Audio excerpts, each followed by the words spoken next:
ओम नमो भगवते वासुदेवाय।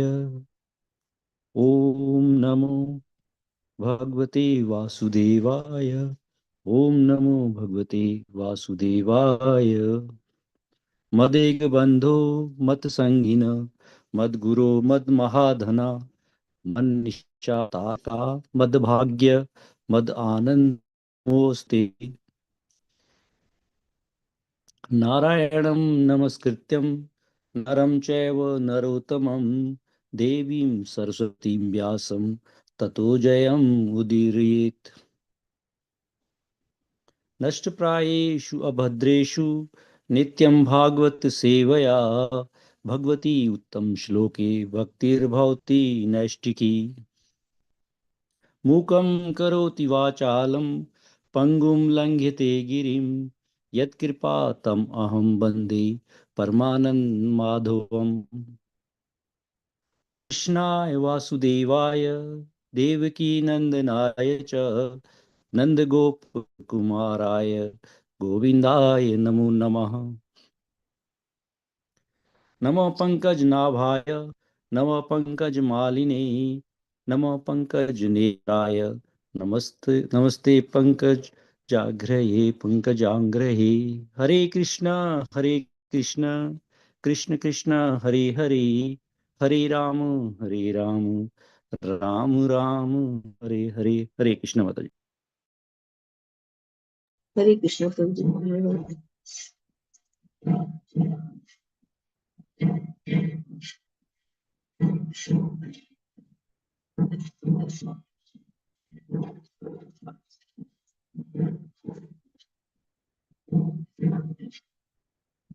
प्रभु जी screen share कर लें।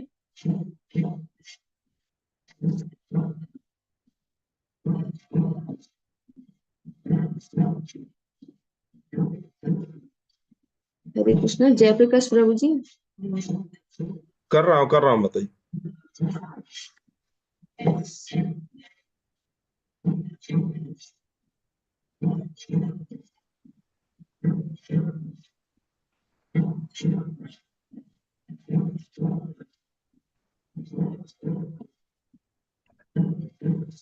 हरे कृष्ण। आज हम लोग स्कंद 2 के अध्याय 8 के चौथे श्लोक से शुरू करेंगे। इसके पहले हम लोगों ने देखा राजा परीक्षित सुखदेव गोस्वामी जी से प्रश्न कर रहे हैं कि भगवान के दिव्य गुणों के बारे में, या गुण कैसे हैं वो, फिर साफ उनकी दिखाई। सिद्धियों के बारे में। हरे कृष्णा। हरे कृष्णा। आ रहा स्क्रीन शेयर आ रहा है? प्रभु जी आ आ रहा है रहा प्रभु है। जी। तो सही आ रहा है कि कुछ कम? थोड़ा बड़ा कर दो प्रभु जी, थोड़ा सा। अब ठीक है? ठीक है ठीक प्रभु है जी। प्रभु जी, ठीक है।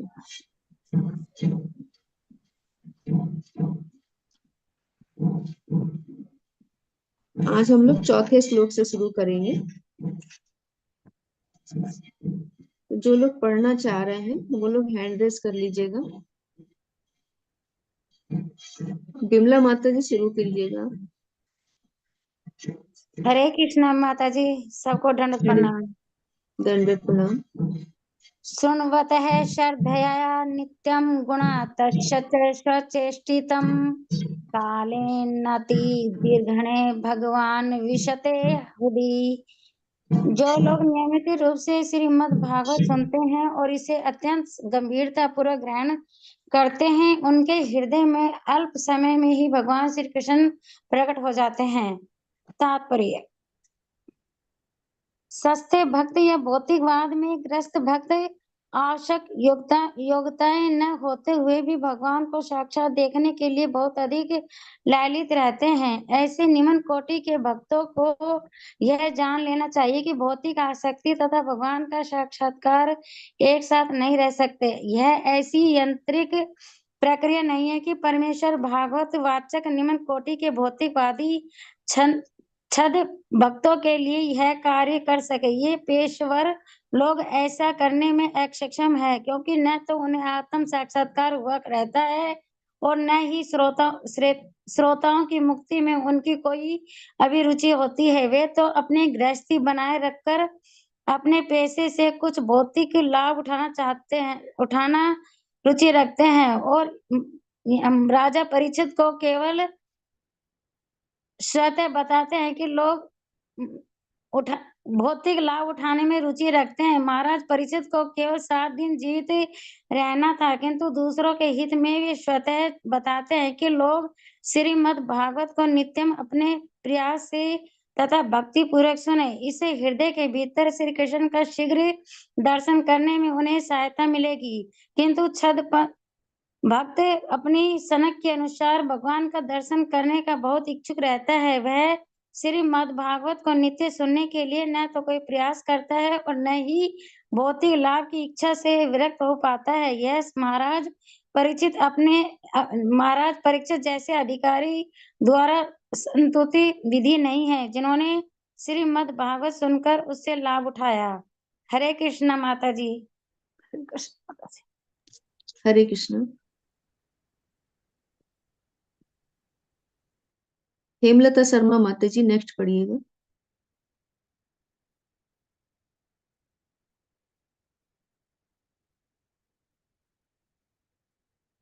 हेमलता शर्मा माता जी हैं आप? हाँ जी, हाँ जी। हरे कृष्ण माता जी। हरे कृष्ण। प्रविष्टः कर्ण रंध्रेण स्वनाम भाव सरोरुहम् गुणोति श्यामलं कृष्णः सलीलस्य यथा शरत। परमात्मा रूप भगवान श्री कृष्ण का शब्द स्वरूप सिद्ध भक्त के हृदय में प्रवेश करता है। उसके भावात्मक संबंध रूपी कमल पुष्प पर आसीन हो जाता है और इस काम क्रोध तथा लोभ जैसी भौतिक संगति को धूल को धो कर डालता है। इस प्रकार यह गंदे जल के तालाबों की शरद ऋतु की वर्षा के समान कार्य करता है। तात्पर्य, कहा जाता है कि भगवान का एक अकेला शुद्ध भक्त संसार के समस्त पतितों को उबार सकता है। अतः इसे नारद या शुकदेव गोस्वामी जैसे शुद्ध भक्त पर का विश्वास प्राप्त है और जो अपने गुरु की शक्ति से प्राप्त करता है। जिस प्रकार नारद ने ब्रह्मा जी से प्राप्त की थी, वह न केवल स्वयं को माया के चुंगल से छुड़ाता है, वरन अपनी शुद्ध तथा शक्ति संपन्न भक्ति की शक्ति से सारे संसार को उबार सकता है। गंदे जलाशयों में गिरने वाली शरदीय वर्षा से उपमा देना अत्यंत उपयुक्त है। वर्षा ऋतु में सारी नदियों का पानी गंदला हो जाता है, किंतु शरद ऋतु में जब हल्की वर्षा होती है तो संसार भर में नदियों का जल स्वच्छ हो जाता है।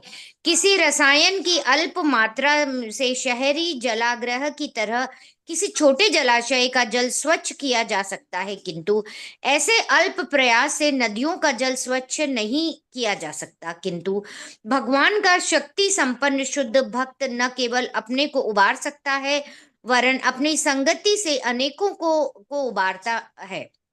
दूसरे शब्दों में, अन्य विधियों से यथा ज्ञान मार्ग या योगासन द्वारा अपना ही कुलिश हृदय स्वच्छ किया जा सकता है, किंतु भगवत भक्ति इतनी शक्तिशाली होती है कि वह शुद्ध शक्ति संपन्न भक्त की भक्ति से समस्त लोगों के हृदय को स्वच्छ कर सकती है। नारद, शुकदेव गोस्वामी, भगवान चैतन्य, छहों गोस्वामी तथा उनके बाद शील भक्ति विनोद ठाकुर तथा श्रीमद् भक्ति सिद्धांत सरस्वती ठाकुर इत्यादि जैसे भगवान के वास्तविक प्रतिनिधि अपनी शक्ति संपन्न भक्ति के द्वारा सभी लोगों का उद्धार कर सकते हैं। श्रीमद् भगवत। हरे कृष्ण माता जी। सभी को दंडवत प्रणाम। रेखावती माता जी पढ़िएगा।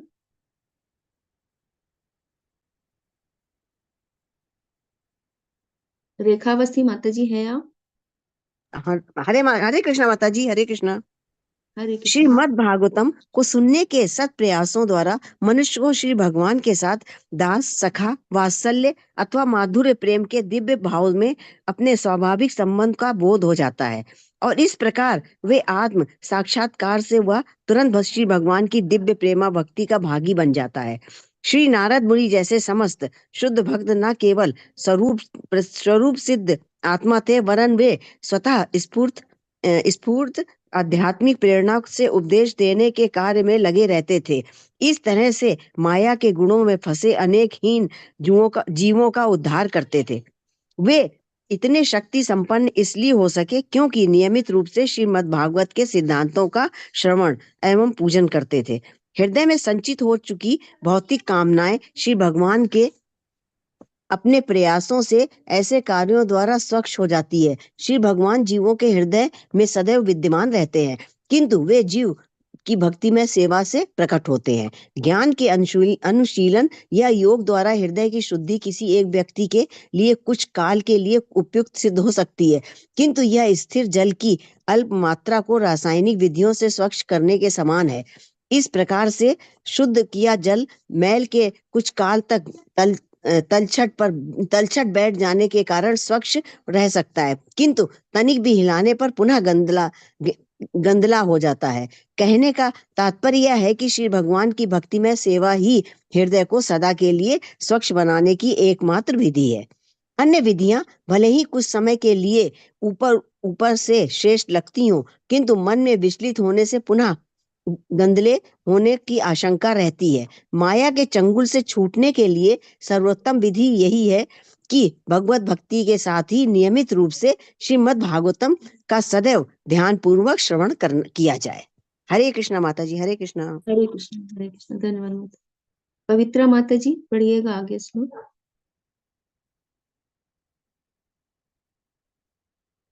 हरे कृष्णा माता जी, दंड प्रणाम। दंड प्रणाम माता जी। हरे कृष्ण। धातात्मा पुरुष कृष्ण पाद मूलम नामुच्यते मुक्त सर्व परिक्लेश पांत स्वशरणम यथा। भगवान का शुद्ध भक्त जिसका हृदय एक बार भक्ति के द्वारा स्वच्छ हो चुका होता है, वह श्री कृष्ण के चरण कमलों का कभी भी परित्याग नहीं करता, क्योंकि उसे भगवान वैसी ही परम तुष्टि देते हैं जैसी कि कष्टकारी यात्रा के पश्चात पथिक को अपने घर में प्राप्त होती है। तात्पर्य, जो परमेश्वर श्री कृष्ण का शुद्ध भक्त नहीं है, उसका हृदय पूर्णतः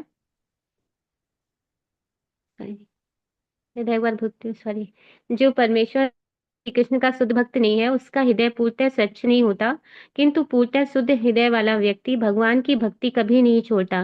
ब्रह्मा जी ने नारद को श्रीमद् भागवत का उपदेश देते समय जैसा आदेश दिया था, उस प्रकार की भक्ति का पालन करने में कभी कभी उपदेश कार्य में लगे हुए भगवान के प्रतिनिधि को अनेक तथाकथित कठिनाइयों का सामना करना पड़ता है।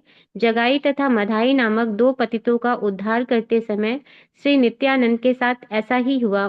इसी प्रकार अविश्वासियों द्वारा जीसस क्राइस्ट को क्रूस पर चढ़ा दिया गया, किंतु उपदेशक भक्त ऐसे कष्टों को, जो ऊपर से बहुत घोर दिखते हैं, सहज सहन कर लेते हैं, क्योंकि ऐसे कार्यों से भगवान प्रसन्न हो जाते हैं, जिससे भक्तों को दिव्य आनंद प्राप्त होता है।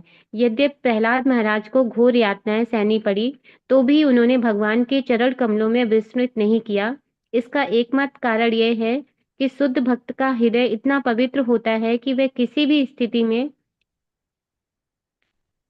स्थिति में भगवान कृष्ण की शरण का परित्याग नहीं कर सकता। ऐसी सेवा में कोई स्वार्थ निहित नहीं रहता। ज्ञानियों को ज्ञान का अनुशीलन अथवा योगियों को शारीरिक आसन का अंततः परित्याग करना होता है, किंतु भगवान की भक्ति नहीं छोड़ सकता, क्योंकि उसे गुरु से इसका आदेश प्राप्त हुआ होता है। नारद तथा नित्यानंद प्रभु जैसे शुद्ध भक्त गुरु की आज्ञा को प्राणाधार मानते हैं। वे अपने भविष्य की तनिक भी परवाह नहीं करते। वे इस मामले को बहुत गंभीरता से लेते हैं, क्योंकि यह आदेश भगवान के प्रतिनिधि से या स्वयं भगवान से प्राप्त हुआ होता है। यहाँ पर दिया गया उदाहरण अत्यंत उपयुक्त है। पथिक धन कमाने के लिए घर छोड़कर दूर दूर के देशों को जाता है। कभी वह वन से होकर जाता है, तो कभी समुद्र से होकर, या कभी पर्वत की चोटियों से होकर जाता है। निस्संदेह ऐसे अपरिचित स्थानों में जाने पर पथिक को अनेक कष्ट मिलते हैं, किंतु ये सारे कष्ट उस क्षण कम हो जाते हैं जब वह अपने परिवार का स्मरण करता है, और फिर जब वह घर लौट आता है तो मार्ग के सारे कष्टों को भूल जाता है। भगवान का शुद्ध भक्त भगवान के साथ पारिवारिक रूप में बंधा होता है, अतः वह अपने कर्तव्य को बिना रुके प्रेम पूर्वक निभाता है। हरे कृष्णा। हरे कृष्ण माता जी, धन्यवाद। यहाँ पर जो भागवत है, इसके श्रवण करके नियमितता के बारे में वर्णन आ रहा है। जो लोग नियमित रूप से श्रीमद् भागवत सुनते हैं और इसे अत्यंत गंभीरता पूर्वक ग्रहण करते हैं, उनके हृदय में अल्प समय में ही भगवान श्री कृष्ण प्रकट हो जाते हैं। तो भागवत का सुनने का महत्व ही यही है कि हमारे अंदर जब हम भागवत का श्रवण करना शुरू करते हैं तो भगवान हमारे हृदय में आकर विराजित ही होते हैं। और जहां पर कृष्ण होते हैं, कृष्ण को सूर्य के समान बोला गया है, तो कृष्ण जहां विराजित होते हैं वैसे वैसे हमारे अंदर का जो चित्त की अंधकार है, वो धीरे धीरे, मलिनता जो कुछ भी है, वो धीरे धीरे वहां पे दूर होने लग जाती है। इसलिए हमें नियमित भागवत श्रवण करनी है, इसको छोड़ना भी नहीं है, गैप करके भी नहीं सुनना, क्योंकि माया तुरंत ही अटैक करती है। तो हमें नियमित रूप से, जैसे हम लोग श्लोक भी डेली पढ़ते हैं कि नष्ट प्रायसो अभद्रेसु नित्यम भागवत सेव्य, नियमित रूप से हमें भागवत का श्रवण करना है। तो प्रभुपाद जी इसमें तात्पर्य में लिख रहे, सस्ते भक्त या भौतिकतावाद में ग्रस्त भक्त आवश्यक योग्यताएं न होते हुए भगवान को साक्षात देखने के लिए बहुत लालायित रहते हैं। जो नास्तिकवाद वाले लोग होते हैं, तो वो जो भक्त हैं उनसे ये कहते हैं कि तुमने भगवान को देखा है तो तुम हमें भी दिखाओ, कहाँ है भगवान। वो लोग इसके लिए प्रयास नहीं करना चाहते, वो अपने चित्त की शुद्धिकरण नहीं करना चाहते, वरन चैलेंजिंग मोड में रहते हैं कि तुमने देखा है भगवान को तो मुझे भी दिखाओ, वरना वो मानेंगे नहीं कि वो भगवान है। तो इस तरह के जो निम्न कोटि के भक्त हैं, तो वो भौतिक आसक्ति भी रखे हों और भगवान का दर्शन भी करना चाहे तो ऐसा नहीं हो सकता, दो नावों पे पैर रख करके नहीं चला जा सकता। भौतिक आसक्ति हमारी धीरे धीरे समाप्त होती है, तभी हम भगवान के दर्शन कर पाते हैं। फिर पेशेवर भागवत के बारे में ही आ रहा है कि पेशेवर भागवत वाचक जो है निम्न कोट के भौतिकतावादी छद्म भक्तों के लिए कार्य कर रहे हैं। क्योंकि वहां पर जो पेशेवर भागवत है, कल भी इसके बारे में बहुत चर्चा हो रही थी, कोई निष्कर्ष नहीं निकला था। तो आचार्य गण जो बताते हैं कि श्रोता के भी मनोभाव होते हैं और जो वक्ता है उसके भी मनोभाव होते हैं। तो जो मनोवृत्ति होती है उसके अनुसार ही श्रोता की भी भाव परिवर्तित होते हैं। अगर श्रोतागण ही ऐसे हों कि उनको भगवान के दर्शन करने की इच्छा है, अपने को चित्त का शुद्धिकरण करने की इच्छा है, तो श्रोता के भाव, जो वक्ता है उसके भी भावों में परिवर्तन आता है। उनके अंदर जो श्रोता अगर जिज्ञासा कर रहा है तो सामने वाला भी इसी तरह का जवाब वो देने की कोशिश करते हैं। तो आजकल के जो पेशेवर भागवत हैं, तो वो लोगों की इच्छा ऐसी नहीं रहती है कि हम भगवान के दर्शन जो श्रोता है उनको करा पाए, और ना ही श्रोता की ऐसी इच्छा है कि वो वाचक से ऐसे प्रश्न करें कि उनके अंदर जो जिज्ञासा है वो शांत हो पाए। ना उनके अंदर जिज्ञासा है और ना ही जो वक्ता है उनके अंदर ऐसी इच्छा है कि वो उनको दर्शन करा दे भगवान के। तो इसलिए इस यहाँ पर प्रभुपाद जी लिख रहे हैं कि पेशेवर भागवत जो है, कि जो जैसे वो पेशेवर भागवत हैं और छद्म भक्त हैं, तो इन दोनों का जो सम्मिश्रण है, इसीलिए ये कार्य नहीं हो पाता कि वो लोग भगवान को अपने हृदय में हरे कृष्णा दर्शन माता कर जी, पाते ये हैं। छद्म भक्त, छद्म का मतलब क्या होता है? छद्म भक्त का मतलब हो गया माता जी कि उनको इससे बात से कोई मतलब नहीं है कि उनको मुक्ति प्राप्त करनी है या भगवान के दर्शन करने हैं, कि भागवत का जो सार है उसको एब्जॉर्ब करना है। ऊपरी तौर पे उनका है भगवान के प्रेम से उनको कोई लेना देना नहीं है कि हमको भगवान का प्रेम प्राप्त हो जाए, हम भगवान के धाम चले जाएं, इन चीजों से उनको कोई मतलब नहीं है।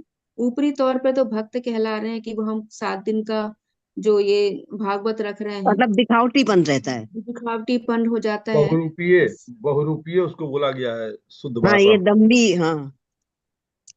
एकदम मतलब छल कपट से। हाँ, मतलब ऊपरी तौर पे दिखावा है कि हम भक्त हैं और हम भागवत कर रहे हैं, 7 दिन की हमने भागवत का उत्थान वो उत्थान रखा हुआ है, लेकिन आंतरिक तौर पे उनकी अंदर से कोई जिज्ञासा नहीं है, कोई इच्छा नहीं है कि भगवत धाम उन्हें जाना है। सिर्फ फौरी तौर पर वो ये कार्य कर रहे हैं। हाँ, धन्यवाद माता जी। हाँ। तो जो वक्ता है वो भी जो गृहस्थ हैं, तो गृहस्थी बनाए रखने के लिए अपने पे से कुछ भौतिक लाभ उठाने में रुचि रख रहे हैं, और जो श्रोता है उनकी भी कोई ऐसी अभिरुचि नहीं है। तो इसलिए जो आदान प्रदान है वो बहुत ज्यादा हमारा आध्यात्मिक नहीं हो पाता है।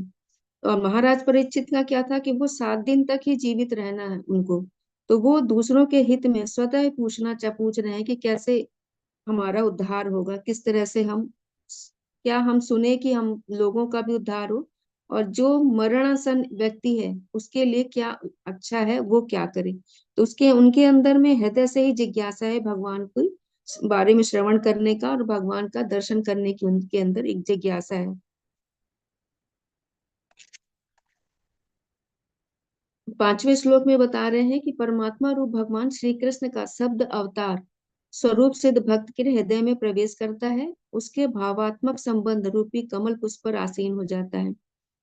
तो जो स्वरूप सिद्ध भक्त है, जो भगवान को वास्तविक तौर पे सुनना चाह रहा है, जानना चाह रहा है, उनके दर्शन करना चाह रहा है, तो भगवान का जो शब्द अवतार है, इसमें जो बताया जा रहा है, प्रविष्ट कर्ण कर्ण रंध्रेण, तो कान के माध्यम से जो शब्द हमारे हृदय में उतरते हैं, उनके द्वारा जो कृष्ण का है, तो वो हमारे अंदर उतरते हैं, और जो हमारा भाव है हमारे हृदय पे भगवान के साथ बनता है।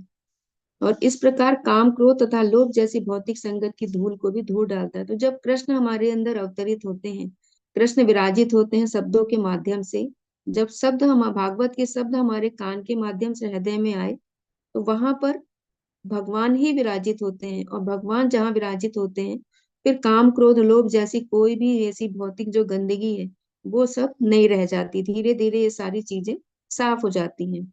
इस प्रकार यह गंदले जल के तालाबों में शरद ऋतु की वर्षा के समान है। तो जैसे बारिश के समय तो बहुत गंदा जल रहता है, बहुत मिट्टी वगैरह रहती है, किंतु शरद ऋतु में ऐसा नहीं होता, वहां पर शुद्ध रहती है वर्षा। उसके बारे में बता रहे हैं कि ये इस तरह से है कि जैसे कि शरद ऋतु की वर्षा के समान कार्य, बिल्कुल शांत सरोवर रहता है वहां पर। कहा जाता है कि भगवान का एक अकेला शुद्ध भक्त संसार के समस्त पतित जीवों का उबार करता है। यहाँ पर कंपेरिजन किया जा रहा है कि जैसे कि एक नदी के पूरे नदी है पूरी, अगर वो गंदी है तो उसको साफ करने के लिए कोई केमिकल हम इस्तेमाल नहीं कर सकते। उसके लिए हमें छोटी बाल्टी में या कटोरे में इस तरह से पानी लेकर उसी को शुद्ध किया जा सकता है। किंतु जो एक शुद्ध भक्त है, वो पूरे ब्रह्मांड के जीवों का उद्धार कर सकता है, वो सभी विश्व के लोगों का उद्धार कर सकता है। वो इतना पवित्र होता है क्योंकि उसको गुरु से शक्ति प्राप्त मिली हुई होती है। जो गुरु ने उसको सिखाया है, एज इट इज वो दूसरों को देने का प्रयास कर रहा है। उसका हृदय पूरी तरह से शुद्ध है, इसलिए वो दूसरों को भी वो ज्ञान दे पाता है। यहाँ पे उससे किया गया है इसका। फिर प्रभुपाद जी आगे लिख रहे हैं कि अन्य विधियों से अपना ही कलुषित हृदय स्वच्छ किया जा सकता है, किंतु भगवान की भक्ति में सेवा इतनी शक्तिशाली व शुद्ध भक्ति संपन्न भक्ति की भक्ति से समस्त लोगों के हृदयों को स्वच्छ कर सकती है। अगर ध्यान योग, ज्ञान योग वगैरह को हम देखें, तो ध्यान योग का जो है, तो अगर हम ध्यान कर रहे हैं तो सिर्फ हम अपना ही उद्धार कर रहे हैं, दूसरों का उद्धार नहीं कर सकते। लेकिन भक्ति की विधि ऐसी है कि जब हम संकीर्तन करते हैं या भागवत बोल रहे हैं, तो जितने लोगों के कानों में यह आवाज जा रही है, उनके हृदयों को भी वो शुद्ध करती है। तो भक्ति की एक विशेषता है कि वो अन्य लोगों का भी उद्धार, जो नहीं भी कर रहे हैं भक्ति, तो अगर संकीर्तन की ध्वनि उनके कानों में जाती है, तो कानों के माध्यम से हृदय में उतरती है, तो वहां की चित्त का शुद्धिकरण होता है। किंतु अन्य विधियां हैं, उनसे ऐसा नहीं होता कि दूसरे लोग लाभान्वित नहीं होते, सिर्फ वो स्वतः के लिए ही होती है। तो जो श्रीमद् भागवत सुनते हैं, तो उनका जो भगवान के साथ संबंध होता है भक्तों का, तो 5 रसों के साथ ही होता है। जो दास भाव है, साख्य भाव है, वात्सल्य भाव है, माधुर्य है, तो इन सब के साथ होता है भगवान के साथ। भक्तों को अपने संबंध का बोध होने लग जाता है कि हमारा भगवान के साथ संबंध क्या है, और वह तुरंत ही भगवान की दिव्य प्रेम भक्ति में लग जाता है। जैसे ही उसको अपना संबंध पता लगता है, फिर वो साधन खोजता है कि कैसे हम साधन करके भगवान की तरफ पहुंचे, और वो फिर दिव्य प्रेम भक्ति करने लग जाता है। तो जो शुद्ध भक्त होते हैं, जो स्वरूप सिद्ध आत्माएं हैं, तो वो शक्तिशाली इसलिए रहते हैं कि वो भागवत के सिद्धांतों को श्रवण करते हैं। और श्रवण कैसे कहते हैं, जो लाइन यहाँ पर प्रभुपाद जी लिख रहे हैं कि वे नियमित रूप से भागवत के सिद्धांतों का श्रवण एवं पूजन करते थे। पूजन का अर्थ है यहाँ पर जैसे हम श्रद्धा पूर्वक भगवान की सेवा में अर्चना करते हैं, पूजन करते हैं, वैसा ही पूजन यहाँ की, यानी श्रद्धा श्रद्धा है हमारे अंदर। तो जब श्रद्धा होगी हमारे अंदर, तभी हम उन चीजों को ग्रहण कर पाते हैं। तो जो भागवत के सिद्धांत हैं, उनको हम लोग श्रवण कर रहे हैं पूरी श्रद्धा के साथ, तभी ऐसे शुद्ध भक्त पूरे विश्व का कल्याण कर पाते हैं।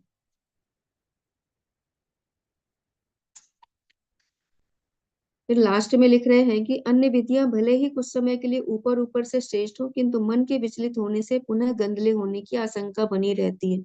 क्योंकि ज्ञान योग, ध्यान योग, इन विधियों में ऊपरी तौर से इंद्रियों को हमें जबरदस्ती खींचना होता है, कंट्रोल में लाना होता है। किंतु जो भक्ति में सेवाएं हैं, तो भक्ति में हम भगवान की सेवा में अपनी इंद्रियों को लगाते हैं, तो इस तरह से नेचुरल तौर पे हम कंट्रोल करते हैं इंद्रियों को। इस तरह से अनावश्यक जबरदस्ती हमको नहीं करनी पड़ती। तो जब जबरदस्ती ऐसी कोई चीज की जाती है, तो फिर अगर हमें भौतिक संपर्क जरा भी मिलता है, तो इंद्रियों के विचलित होने का खतरा बना रहता है। जैसा हम लोगों ने सौबर ऋषि का एग्जाम्पल पढ़ा था, विश्वामित्र जी का। तो इस तरह से ध्यान वगैरह में विचलित होने का, यानी कि मन गंदा होने का संभावना बनी रहती है। किंतु भक्ति के साथ ऐसा नहीं होता। भक्ति जब हम करते हैं तो भगवान की सेवा में निरत रहते हैं और सारी इंद्रियां भगवान की सेवा में लगी रहती हैं, तो उनके भटकने का प्रश्न नहीं उठता है।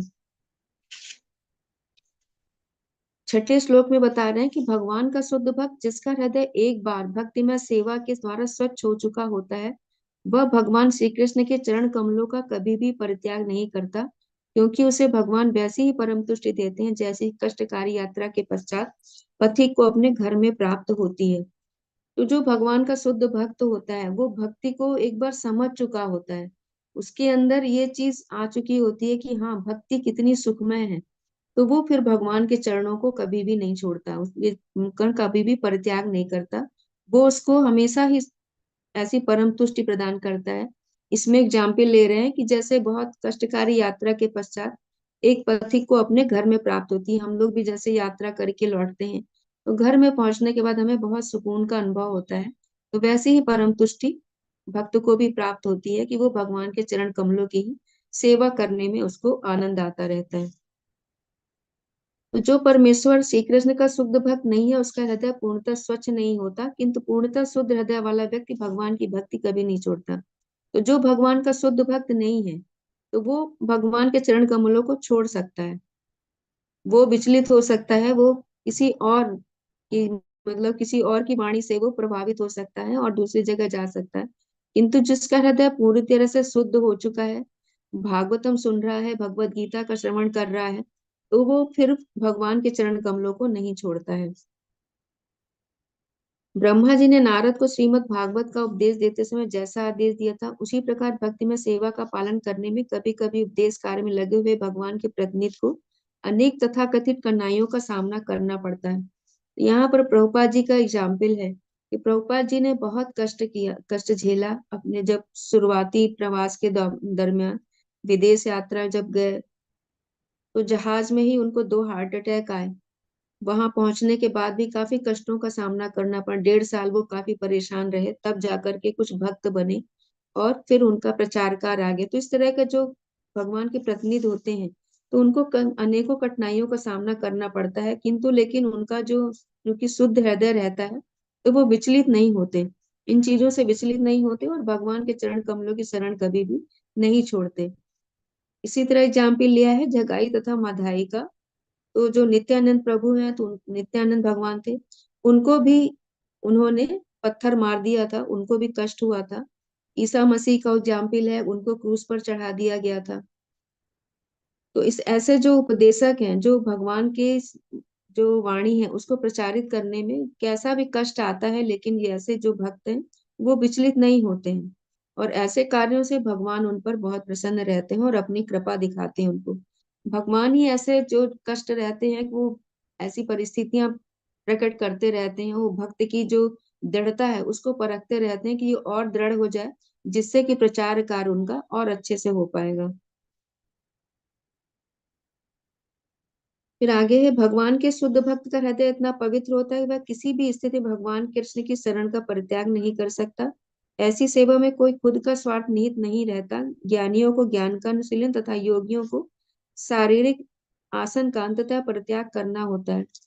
कि लास्ट में ऐसा भी हो सकता है कि ज्ञान का अनुशीलन जो लोग कर रहे हैं या योग साधना कर रहे हैं, तो उनको बाद में ऐसा छोड़ना पड़ जाए। किंतु जो शुद्ध भक्त हैं, वो उनका हृदय इतना शुद्ध रहता है कि वो भक्ति कभी भी नहीं छोड़ते, भगवान की जो शरण है उनको कभी भी नहीं छोड़ते, क्योंकि उनको गुरु से आदेश प्राप्त हुआ रहता है। गुरु का आदेश उनके लिए बहुत ही ज्यादा मतलब मायने रखता है कि गुरु ने आदेश दिया है तो इसको हमको पूरा करना ही है। तो इस तरह से वो लोग अपनी जो सेवाएं हैं, भक्तिमय सेवाएं, उनको कभी भी नहीं छोड़ते। किसी को और कुछ ऐड करना हो इसमें ऐड कर सकते हैं। चलिए हम लोग आगे बढ़ते हैं।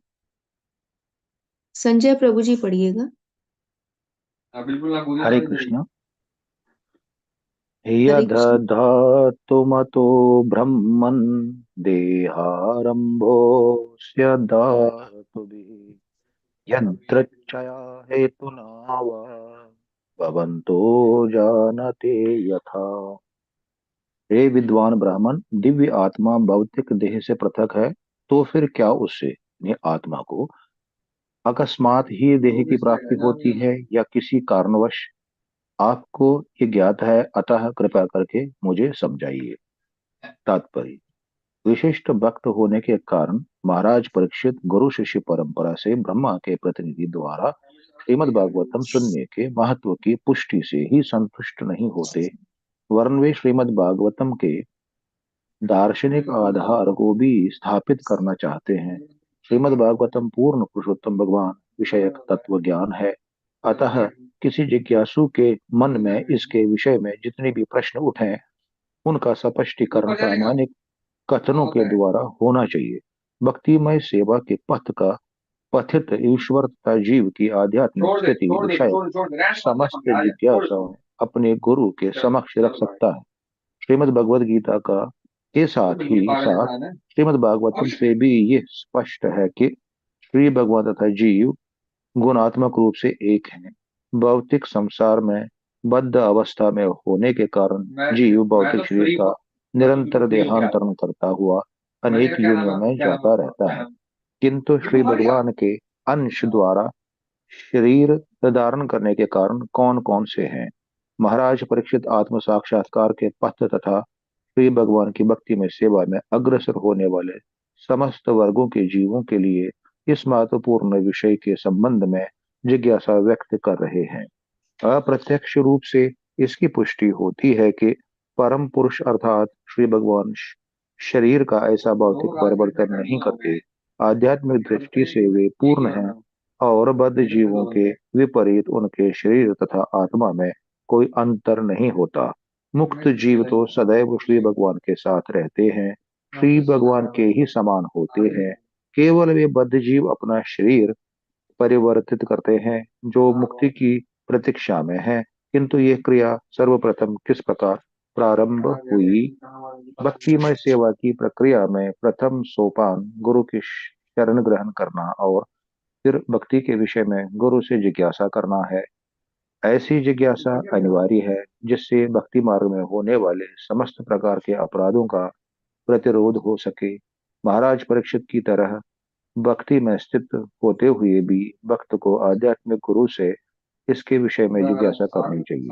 दूसरे शब्दों में गुरु को भी अत्यंत सक्षम एवं पारंगत होना चाहिए जिससे वह भक्तों की इन समस्त जिज्ञासाओं को शमित कर सके। अतः जो प्रामाणिक शास्त्रों में दक्ष न हो और इन संगत जिज्ञासाओं का उत्तर देने में समर्थ न हो, उसे भौतिक लाभ के लिए गुरु बनने का स्वांग नहीं करना चाहिए। जो शिष्य का उद्धार करने में असमर्थ हो उसका गुरु बनना अवैध है। हरे कृष्ण माता। हरे कृष्ण। श्वेतदीप माता जी पढ़िएगा। हरे कृष्ण माता जी, दंडवत प्रणाम। हरे कृष्ण, दंडवत प्रणाम। आसीत् यदुदरात् पद्यं लोक संस्थान लक्षणं यावानयं वै पुरुषः इयत्तावयये पृथक्ः तावान् साविति प्रोक्ता संस्थावयवनिवः। यदि पूर्ण पुरुषोत्तम भगवान जिनके उदर से कमल लाल अंकुरित हुआ है अपने माप के अनुसार विराट शरीर धारण कर सकते हैं, तो फिर श्री भगवान के शरीर तथा सामान्य जीवात्माओं के शरीर में कौन सा विशेष अंतर है? तात्पर्य: यहाँ यह ध्यान देने की बात है कि महाराज परीक्षित कितनी बुद्धिमानी से श्री भगवान के दिव्य शरीर के विषय में ज्ञान प्राप्त करने के लिए अपने गुरु से प्रश्न करते हैं। इसके पूर्व कई बार कहा जा चुका है कि श्री भगवान ने कारणोदकशाई विष्णु के समान विराट शरीर धारण किया, जिनके रोमकूपों से असंख्य ब्रह्मांड उत्पन्न हुए। गर्भ में विष्णु के कमल पुष्प का नाल अंकुरित होता है, जिसके भीतर ब्रह्मांड के सभी ग्रह विद्यमान रहते हैं, और यह नाल के शीर्ष पर होता है, जिसके ऊपर ब्रह्मा का जन्म होता है। निसंदेह भौतिक संसार की रचना के समय ही भगवान विराट शरीर धारण करते हैं, और जीवात्मा भी आवश्यकता अनुसार छोटा या बड़ा शरीर प्राप्त करते हैं। उदाहरणार्थ, हाथी को आवश्यकता अनुसार विष्णु देह प्राप्त होती है, और चींटी को अपनी आवश्यकता के अनुसार लघु देह मिलती है। इसी तरह यदि श्री भगवान ब्रह्मांडों या किसी ब्रह्मांड के ग्रहों को समाहित करने के लिए विराट शरीर धारण करते हैं, तो आवश्यकता अनुसार किसी विशेष प्रकार के शरीर को धारण करने के नियम में कोई अंतर नहीं होता।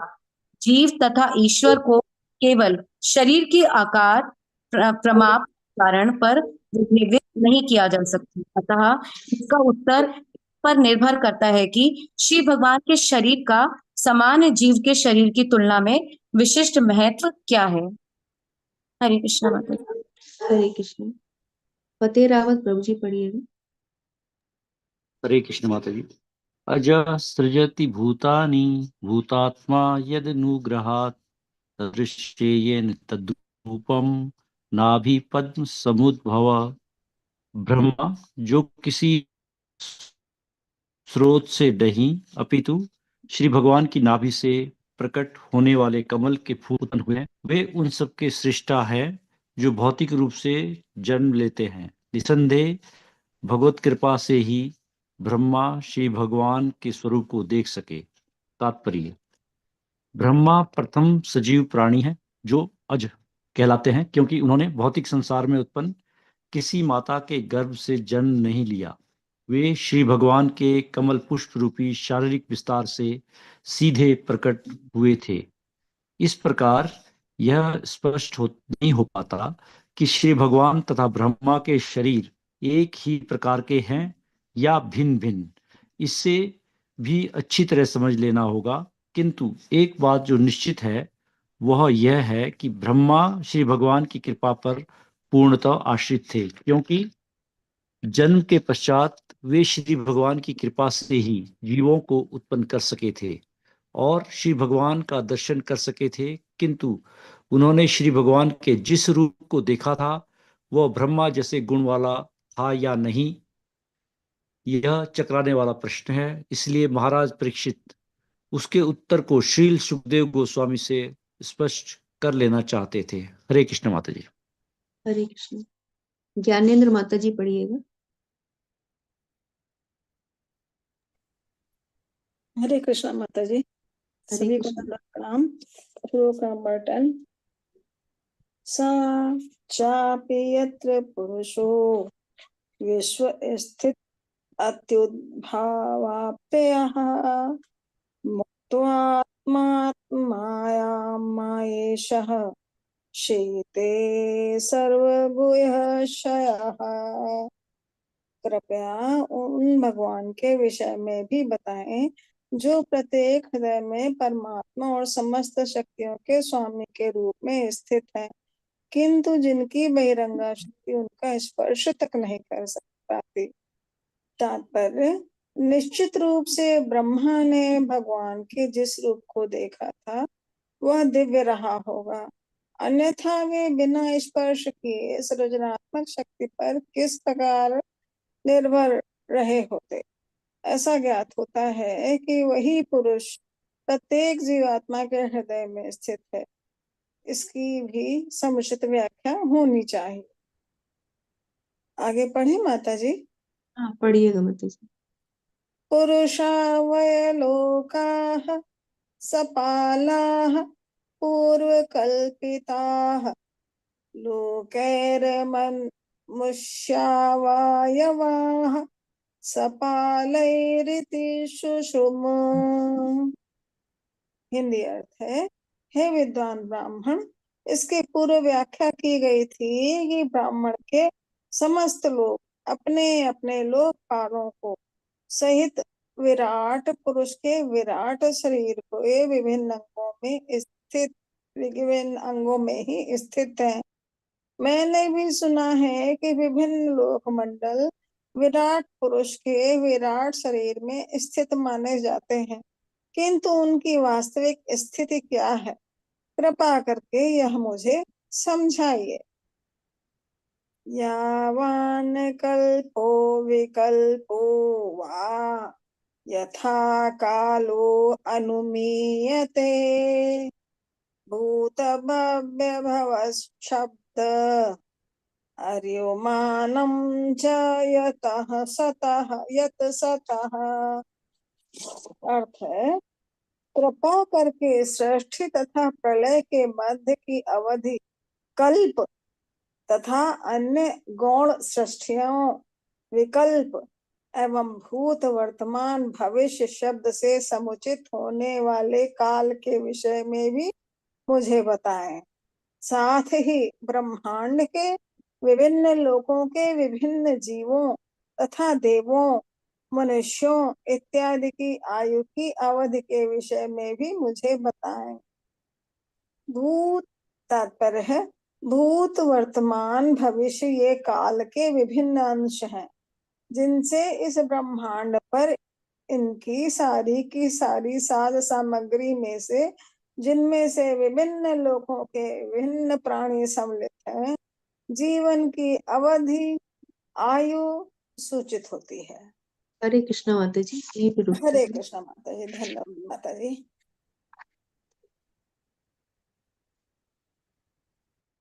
यहाँ परीक्षित महाराज यहाँ पे भक्ति से संबंधित प्रश्न पूछ रहे हैं कि हे विद्वान ब्राह्मण, दिव्य आत्मा भौतिक देह से पृथक है, तो फिर क्या उसे अकस्मात ही देह की प्राप्त होती है या किसी कारणवश?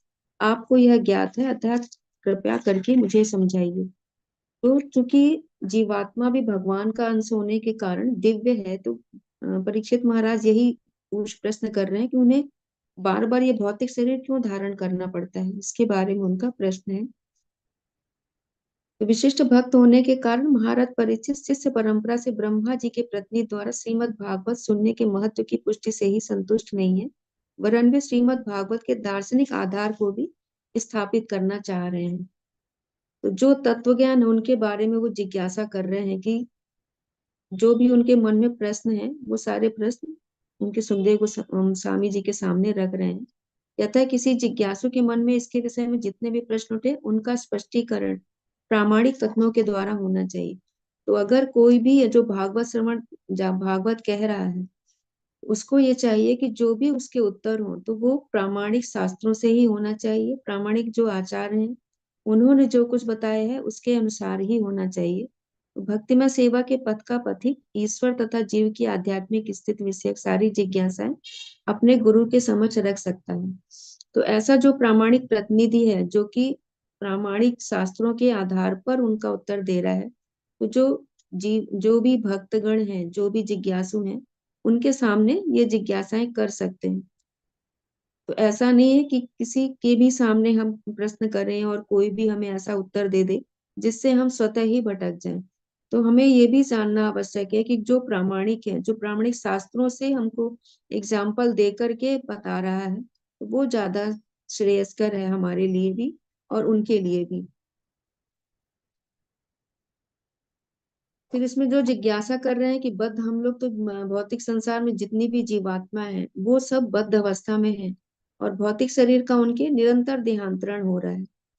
तो सबसे पहले जो हमारा जन्म होता है तो मनुष्य के रूप में ही होता है, लेकिन भोग की वृत्ति ऐसी होती है कि हम अपने कर्मों के अनुसार फिर हमको निरंतर जीवात्माओं में परिवर्तित होना, देह परिवर्तित होती रहती है।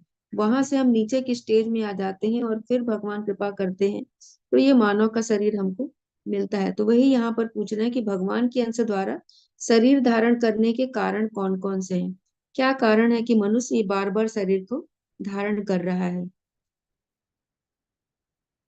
फिर इसमें है, प्रभुपाद जी लिख रहे हैं कि अप्रत्यक्ष रूप से इसकी पुष्टि होती है कि परम पुरुष अर्थात भगवान शरीर का ऐसा भौतिक परिवर्तन नहीं करते। तो भगवान और जीवात्माओं के शरीर में जो अंतर है उसको बता रहे हैं कि भगवान आध्यात्मिक दृष्टि से पूरी तरह से पूर्ण है, तो वो इस जगत में भी आते हैं तो वो आध्यात्मिक ही रहते हैं। किंतु जो बद्ध जीव है उनकी जो भौतिक शरीर है उसमें और आत्मा में अंतर रहता है। भौतिक शरीर जो बना हुआ है वो पदार्थों का बना हुआ है, और जो जीवात्मा है वो पूरी तरह से शाश्वत है, आध्यात्मिक है। किंतु जो भगवान है उनका चाहे शरीर हो या आत्मा वो एक ही रहती है।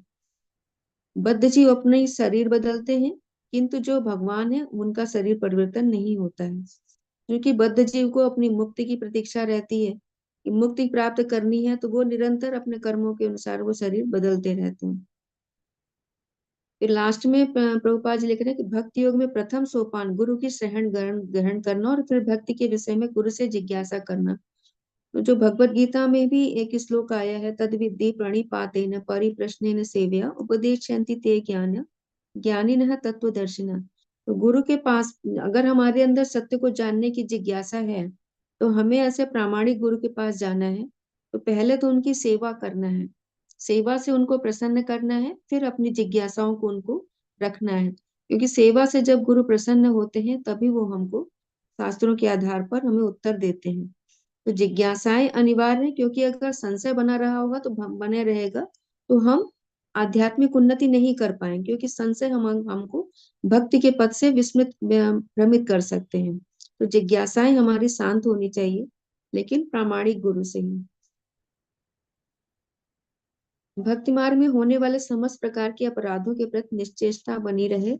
महाराज परीक्षित की भांति भक्ति में स्थित होते हुए भी भक्त को आत्मसिद्ध गुरु से इसके विषय में जिज्ञासा करनी चाहिए। तो जब हम प्रामाणिक गुरु के संरक्षण में रहते हैं तो वो गुरु हमें बताते हैं कि हमें क्या करने योग्य है और क्या करने योग्य नहीं है। इस तरह से जो भी अपराध हमारे अज्ञानतावश हो सकते हैं उनसे हम बच जाते हैं, कि गुरु हमें बताते हैं क्या करना चाहिए और क्या नहीं करना चाहिए। अतः जो प्रामाणिक शास्त्रों में दक्ष ना हो, उन्हें इन संगत जिज्ञासाओं का उत्तर देने में समर्थ ना हो, उसे भौतिक लाभ के लिए गुरु बनने का स्वांग नहीं करना चाहिए। तो जो लोग प्रामाणिक शास्त्र नहीं पढ़ रहे हैं, तो आजकल भी हम लोग देखते हैं बहुत सारे जो दार्शनिक चिंतक हैं वो लोग अपने ही बता दें, जो कि वो खुद भी कहते हैं कि हमें शास्त्रों का कोई ज्ञान नहीं है। वो लोग अपनी ही अवधारणा है जो उन्होंने ध्यान के द्वारा प्राप्त किया हुआ है, उसी के आधार पर वो लोग अपने जो लोगों की जिज्ञासा है उनको शांत करने की कोशिश करते हैं। तो हमें ऐसा नहीं सोचना है कि उनके पास जाकर के हमें प्रश्न नहीं करने। जो प्रामाणिक शास्त्रों से, जो दक्ष हो इन शास्त्रों से, जिसने प्रामाणिक परंपरा से ज्ञान लिया हुआ, उसके सामने जाकर के हमें जिज्ञासाएं करनी है, उन्हीं को गुरु स्वीकार करना है, तभी हमारा उद्धार हो सकता है, अन्यथा नहीं। 8वें श्लोक में बता रहे हैं कि यदि पूर्ण पुरुषोत्तम भगवान जिनके उदर से कमलनयन बाहर निकला है अपने माप के अनुसार विराट शरीर धारण कर सकते हैं, तो फिर भगवान के शरीर तथा सामान्य जीवात्मा के शरीर में कौन सा विशेष अंतर है। तो यहाँ पर जितने भी प्रश्न आ रहे हैं उनको भी हमें ध्यान में रखना है, क्योंकि जो हमारा अगला अध्याय होगा तो वहां पर इन्हीं प्रश्नों के आधार पर सुखदेव गोस्वामी वहां पर उत्तर देंगे। तो ये प्रश्न भी हमारे अंदर रहने चाहिए कि कौन कौन से प्रश्न परीक्षित महाराज पूछ रहे हैं उनसे। तो यहाँ पर गर्भोदक साई विष्णु के बारे में जिज्ञासा है कि वो किस तरह से कमलनाल निकल रहे, किस तरह से वो विराट रूप धारण करते हैं, और सामान्य जीवात्माएं जो है और भगवान के शरीर में क्या विशेष अंतर है, इसके बारे में वो जिज्ञासा कर रहे हैं। तो प्रभुपाद जी तात्पर्य में बता रहे हैं कि महाराज परीक्षित कितनी बुद्धिमानी से भगवान के दिव्य शरीर के विषय में ज्ञान प्राप्त करने के लिए अपने गुरु से प्रश्न कर रहे हैं। इसके पूर्व में भी बताया जा चुका है कि भगवान, जो हम लोगों ने पढ़ा था कि कर्णोदक साई विष्णु के सदस्य विराट शरीर धारण किया और उन्हीं के रोमकूपों से असंख्य ब्रह्मांडों की उत्पत्ति होती है। और ब्रह्मांडों की जब उत्पत्ति होती है तो गर्भोदक साई विष्णु के रूप में भगवान उसमें अंदर प्रविष्ट होते हैं, और वहां से उनकी कमलनाल से शीर्ष पर जो है कि कमल पुष्प होता है जिसमें ब्रह्मा उत्पन्न होते हैं। तो ब्रह्मा जी को भी एक बार जब वो ब्रह्मा जी का प्राकट्य होता है तो ब्रह्मा जी को भी संशय होता है कि मैं कौन हूँ, कहाँ से आया हूँ, क्या है। तो वो कमलनाल में ही प्रविष्ट हो जाते हैं और अंदर तक पहुंचते हैं। वहां पर भी जाकर के उनको कुछ भी समझ में नहीं आता और पुनः वो बाहर आते हैं। इस तरह से वो कई बार अंदर बाहर करते हैं, लेकिन वो कुछ भी नहीं समझ पाते। फिर जब भगवान उनके ऊपर कृपा करते हैं तब वो भगवान के स्वरूप को देख पाते हैं। तो मेन ये है कि जब तक भगवान की हमें कृपा नहीं मिलती तब तक हम भगवान के दर्शन नहीं कर पाते हैं। तो भगवान की कृपा ही जब मिलती है तभी, तो भगवान की कृपा हमें तब मिलेगी जब हम गुरु के शरण में जाते हैं। तो जितनी भी जीवात्माएं हैं उनके बारे में बता रहे हैं कि उनको लघु या दीर्घ शरीर, जैसे उनके कर्म होते हैं, जैसे उनके शरीर का माप होता है, उसके अनुसार उनको शरीर मिलता है। जैसे एक क्षुद्र चींटी है, उसको बहुत छोटा सा शरीर मिल रहा है, और जो हाथी है उसका बड़ा विशालकाय शरीर है, किंतु आत्मा का जो स्वरूप है वो सेम है। सिर्फ उनका जो शरीर का माप है उनके अनुसार, कर्मों के अनुसार उनको मिल रहा है शरीर। फिर 9वें श्लोक में बता रहे हैं कि ब्रह्मा जी जो किसी भौतिक स्रोत से नहीं अपितु भगवान की नाभि से प्रकट होने वाले कमल के फूल से उत्पन्न हुए हैं, वे उन सबके स्रष्टा हैं जो इस संसार में जन्म लेते हैं। निस्संदेह भगवत कृपा से ही ब्रह्मा जी भगवान के स्वरूप को देख सके। तो ब्रह्मा जी जो है प्रथम सजीव प्राणी है, वो अजय कहलाते हैं क्योंकि किसी माँ के गर्भ से जन्म नहीं लिया उन्होंने। तो वो भगवान के जो कमल पुष्प है, जो शारीरिक भगवान का विराट स्वरूप है, उससे डायरेक्ट ही प्रकट उनका प्राकटीकरण होता है। इस प्रकार यह स्पष्ट नहीं हो पाता कि भगवान तथा ब्रह्मा के शरीर एक ही तरह हैं या भिन्न भिन्न। तो ऐसा कुछ लोग संशय कर सकते हैं कि भगवान का शरीर और ब्रह्मा जी का शरीर क्या एक ही है, किंतु अगर हम देखें तो ब्रह्मा जी जीव ही हैं, सजीव प्राणी ही हैं, इसलिए उनका जो शरीर है वो भौतिक शरीर है, किंतु भगवान का शरीर आध्यात्मिक शरीर है। ब्रह्मा जी भगवान की कृपा पर पूर्णतः आश्रित रहते हैं, क्योंकि जन्म के पश्चात वे भगवान की कृपा से ही जीवों को उत्पन्न कर सके। तो जीवों जो सृष्टि की शक्ति भी उनको मिल रही है तो वो भगवान से ही मिल रही है, भगवान ही कृपा करते हैं तभी कोई व्यक्ति कोई कार्य कर सकता है। जैसे आचार्यगण बोलते हैं कि जो भी कुछ हम लोग कर रहे हैं या जो भी कुछ हम लोग की वाणी से निकल रहा है, तो वो सब भगवान का अनुग्रह है, वो चाह रहे हैं इसलिए आज हम बोल पा रहे हैं। प्रभुपाद जी भी अपने जो ग्रंथ लिखे थे उन्होंने, तो उनकी धर्म पढ़ते थे, तो कभी कभार उनके शिष्य पूछते थे कि प्रभुपाद जी आप इनको क्यों पढ़ रहे हैं, क्योंकि इन्हें तो आपने ही लिखा है। तो प्रभुपाद जी बोलते थे कि नहीं, इनको मैंने नहीं लिखा है, भगवान ने इनको मुझसे जो कुछ लिखवाया है वो मैंने लिखा है। अब मैं इनको पढ़ रहा हूँ कि भगवान ने मुझसे क्या लिखवाया है।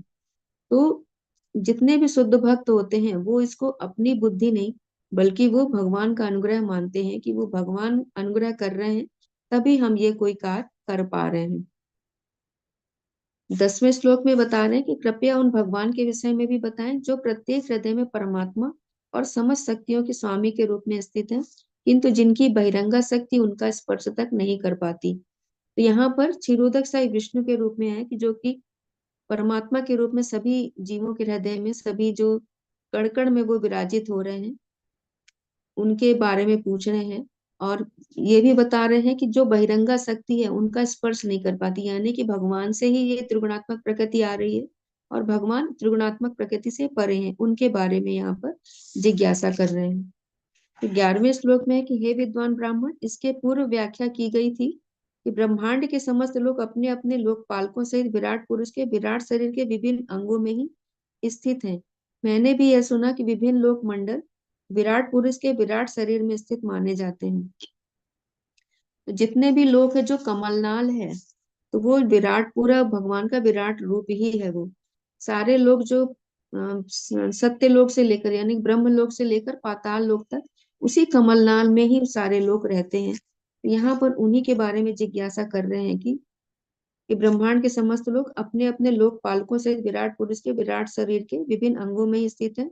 उन्होंने ऐसा सुना भी है कि विभिन्न लोक मंडल विराट पुरुष के विराट शरीर में स्थित माने जानते हैं, किंतु उनकी वास्तविक स्थिति क्या है, कृपया इसे मुझे समझाइए। तो सारी चीजों के बारे में वो जान लेना चाहते, भगवान का जो विराट रूप है, लोकपाल है, देवी देवी देवता गण है, उन सब के बारे में वो जिज्ञासा कर रहे हैं।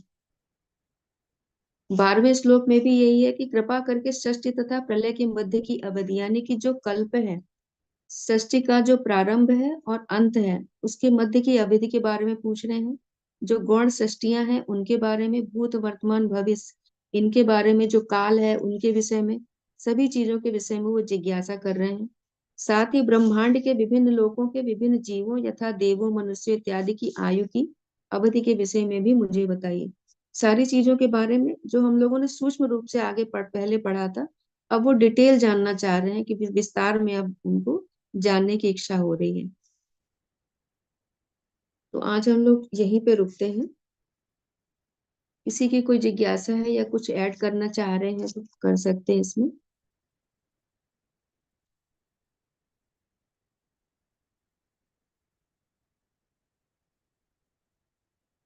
ठीक है, फिर हम लोग यहाँ पर एंड करते हैं। हरे कृष्ण महामंत्र और वैष्णव प्रणाम मंत्र बोल के मीटिंग एंड करेंगे।